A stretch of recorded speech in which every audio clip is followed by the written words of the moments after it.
My name is Eli Martinez, and today I'm going to be presenting my research findings for COM 2. What I'm going to be focusing in on today is regarding the Black Lives Matter movement, and I'll be presenting an analysis of compliance gaining tactics to promote social movement messaging and responsiveness within the Black Lives Matter movement. It's kind of a relevant subject given the situation and context of everything that's going on currently. And I felt that it was something important to kind of analyze, and I really did have a lot of fun analyzing this. So, like I said, my name is Eli Martinez, and we're going to go ahead and get started with the presentation. So, just a little bit of background in regards to the Black Lives Matter movement. So, the movement was started in 2013 after the acquittal of George Zimmerman for the shooting death of Trayvon Martin. And the movement has had periodic fluctuating moments of rise and rest throughout the United States since then. Obviously, it has gained a lot of momentum the past couple of weeks due to current events. So I'm going to remain as objective as possible, as a scientist should be in dissecting certain aspects of this.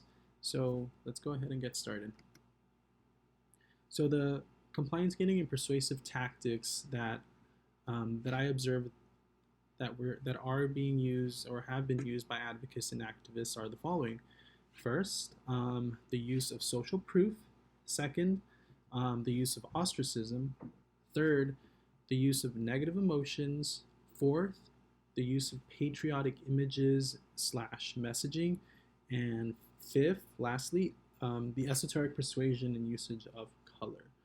So for today's presentation, we will be diving into these 5 artifacts that will kind of give us like a more deeper understanding in how the movement itself uses this to be able to foster compliance gaining and movement responsiveness.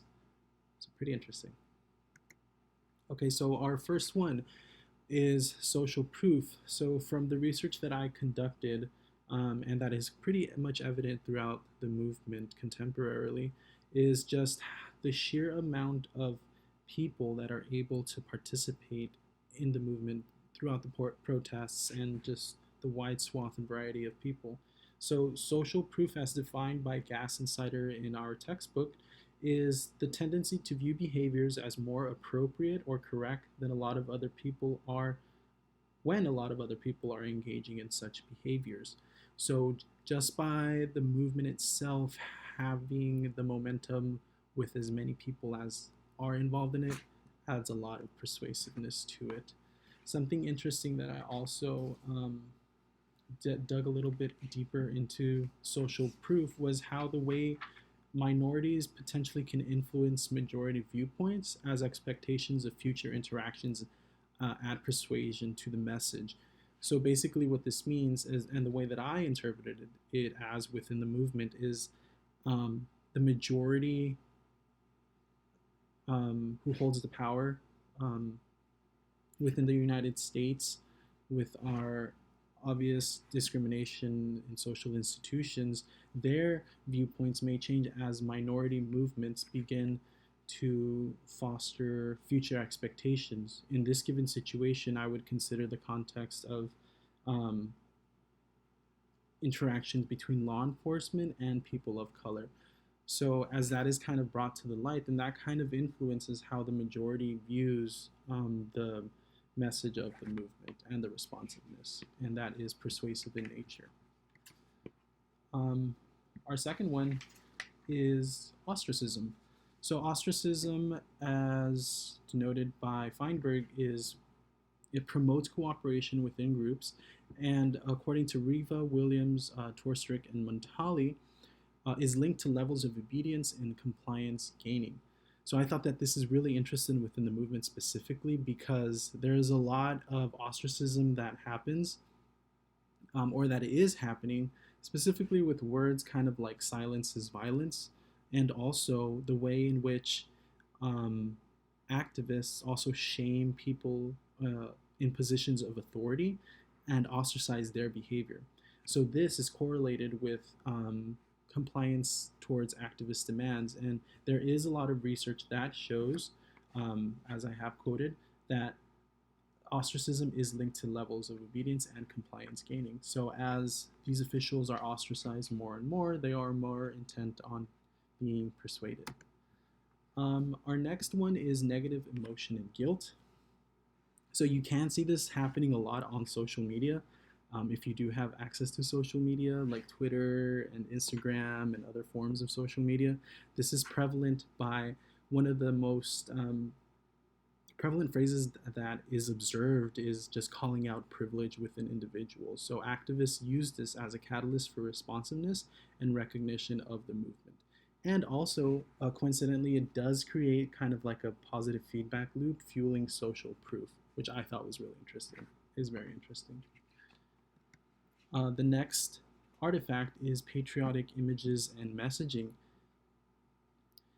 So Calmo and Gross, in their research from 2016, noted that conservatives are more impacted and tend to associate their views strongly with the American flag. So as you can see in this image here in the presentation, a flag could be seen as a deliberate sign of protest to those who counter movement demands and ideology. So interestingly, the use of a flag could actually be seen as a form of protest for those who might go counter to the ideology and demands of the movement, which I thought was really interesting also.